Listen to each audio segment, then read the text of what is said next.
بات یہ ہے کہ ہم نے سنا ہے کہ اس وقت کچھ برساتی میڈک نکل آئے ہیں، آپسی بگاڑ اور آپسی تناؤ اور فساد نہ برپا کیے جائیں۔ اگر بات جب آمنے سامنے کی اترے گی تو یاد رکھا جائے، دماغ میں بیٹھائی جائے، نہ کوئی کتاب ہوگی نہ کوئی رسالہ ہوگا، صرف آمنے سامنے ہم اور آپ بھی تمہاری ہوگی، جگہ بھی تمہاری ہوگی، لوگ بھی تمہارے ہوں گے، اور وہیں پر دن کے تارے نظر تم کو آئیں گے۔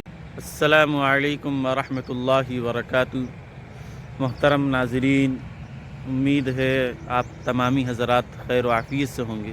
ایک دو دن سے ہمارے پاس فون آ رہے ہیں جس پر ہم کوئی جواب بھی نہیں دے پا رہے ہیں، اور اس کی وجہ ایک یہ بھی تھی کہ بھائی ہمارا سفر بھی تھا، جس کی وجہ سے ہم کوئی پیغام بھی نہیں موصول کر پائے۔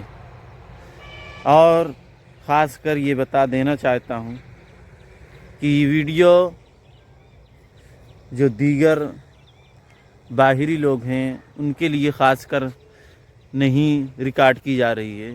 یہ خاص کر جو ویڈیو ہے اپنے علاقائی اعتبار سے ہے، باقی اگر دیگر لوگ اگر اس ویڈیو کو چھوڑ کر جانا چاہتے ہیں تو وہ جا سکتے ہیں۔ عزت نے قرآن پاک میں فرمایا ادع الی سبیل ربک بالحکمۃ والموعظۃ الحسنہ وجادلہم باللتی ہی احسن، کہ لوگوں کو دعوت دیجئے، بلائیے رب کی طرف حکمت کے ساتھ اور موعظہ حسنہ کے ساتھ۔ پھر اس کے بعد وجادلہم باللتی ہی احسن، یعنی جدال بھی ہو، بحث مباحثہ بھی ہو، احسن طریقے سے ہونا چاہیے۔ تو گفتگو اس بات پر ہوگی۔ اگلی بات یہ ہے کہ ہم نے سنا ہے کہ اس وقت کچھ برساتی میڈک نکل آئے ہیں، تو کوئی بات نہیں، ان کا کام ہی ہے کہ جیسے پانی برستا ہے کچھ موقع ملتا ہے پٹ پٹانا شروع کر دیتے ہیں۔ لیکن بات جو بنائی جا رہی ہے، جس پس منظر میں لوگ پٹ پٹانا شروع کر رہے ہیں، حقیقت میں وہ گہرائی کو نہیں سمجھ رہے ہیں، اور اس پر طرح طرح کی باتیں بھی آ رہی ہیں جو سننے کو ملی، تکلیف دہ ہوئی۔ ہمارا خیال تو یہی تھا کہ اس پر کچھ نہ کہا جائے، لیکن کہنا بھی ایک مجبوری بن جاتی ہے۔ حالانکہ اس سے پہلے ویڈیو کچھ ہم نے بنائی تھی ایک، اس پہ بھی بات کہی تھی کہ بھائی اتحاد کا دور ہے، جو آدمی جو کر رہا ہے وہ اپنا کام کرتا رہے، لیکن آپسی بگاڑ اور آپسی تناؤ اور فساد نہ برپا کیے جائیں۔ یہ بات ہم نے پچھلی ویڈیو میں کہی، اور اس سے قبل مفتی سلمان اظہری صاحب کی گرفتاری نہیں ہوئی تھی، لیکن ویڈیو میں نام آیا اور ان کے کام کو ہم نے سراہا، پسند کیا۔ الغرض ماحول کچھ لوگ نہیں سمجھ رہے ہیں، دیش کا ماحول کیا ہے اور حالات کیسے ہیں، اس سے وہ بے خبر ہیں۔ انہیں تو بس یہ چاہیے، کنویں کے میڈک ہیں، کنویں میں کیا ہو رہا ہے، بس انہیں اس سے مطلب ہے۔ تو میں ان لوگوں کو یہ بتا دینا چاہتا ہوں کہ پہلی بات تو اس سلسلے کو بالکل ختم کر دیا جائے، اور جو فرقہ فساد ہے اس معاملے میں زیادہ اپنے آپ کو نہ بڑھایا جائے، اور خاموشی سے آپ جو کام کر رہے ہیں اپنا کام کریں۔ دوسرا اگلا انسان وہ کیا کرنا چاہ رہا ہے، وہاں کیا ہو رہا ہے، اس سلسلے میں آپ نہ پڑیں۔ تو اس بات پر ایک سوال اٹھے گا ضرور کہ کوئی غلط کرے گا ہم اس کو غلط کرنے دیں؟ بے شک کوئی غلط کر رہا ہے تو اس کو روکا جائے، یہ ایمان کا حصہ ہے۔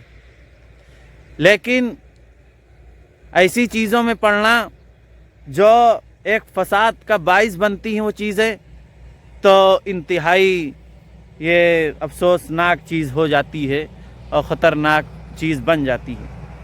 اور اس چیز کو لے کر جو باتیں سامنے آئیں اور ایک دوسرے کو کھینچا تانی کیا گیا اس معاملے میں، تو یہ بہت افسوسناک بات ہوئی۔ اور اگر ایک دوسرے کی کھینچا تانی ہوتی ہے تو اس پر افسوس ہوتا ہے، اور جو اس پر سرگنا جو بنتے ہیں، اپنے آپ کو ٹھیکیدار جو بنتے ہیں، ان ٹھیکیداروں سے میں یہ بات کہنا چاہتا ہوں کہ وہ سنبھل کر چلیں اور گفتگو سنبھل کر کریں۔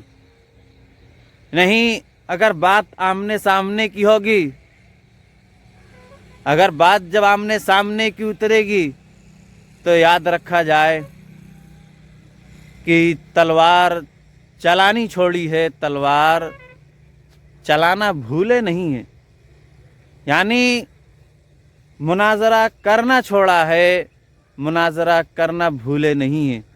یہ بات یاد رکھی جائے، دماغ میں بیٹھائی جائے۔ نہ کوئی کتاب ہوگی، نہ کوئی رسالہ ہوگا، صرف آمنے سامنے ہم اور آپ ہوں گے، اور اگر دن کے تارے نظر نہ آنے لگیں تب بتائیے گا کہ بات کیا ہے۔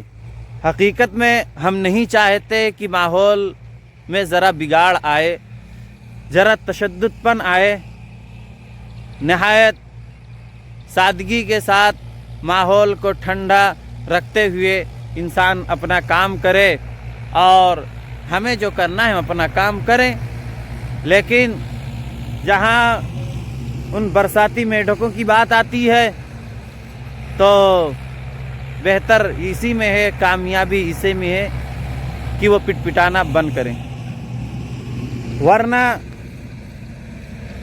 جو میڈک آواز نکالتا ہے وہ سانپ کی زد میں آ جاتا ہے۔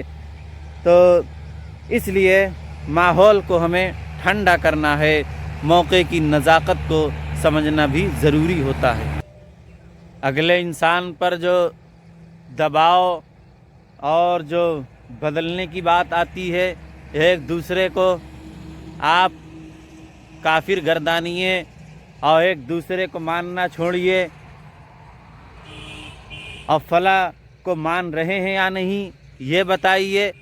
یہ اقرار کہاں سے نکلا ہے؟ یہ اقرار کس ایمان کا جز ہے؟ اکابر اربع کو کافر گردانا جائے اور ایک شخص کے مسلک کو اقرار کیا جائے کہ میں اس کو مانتا ہوں، یہ کس کتاب میں لکھا ہے؟ آپ نے کلمہ پڑھا ہوگا، آمنت باللہ وملائکتہ وکتبہ ورسلہ والیوم الآخر والقدر خیرہ وشرہ من اللہ تعالی والبعث بعد الموت۔ اس کلمے میں کہاں لکھا ہوا ہے اور کیا لکھا ہوا کہ ایمان کا جز کیا ہے، ایمان کی چیزیں کیا ہیں؟ اس کلمے میں ایسے کوئی بات ہے؟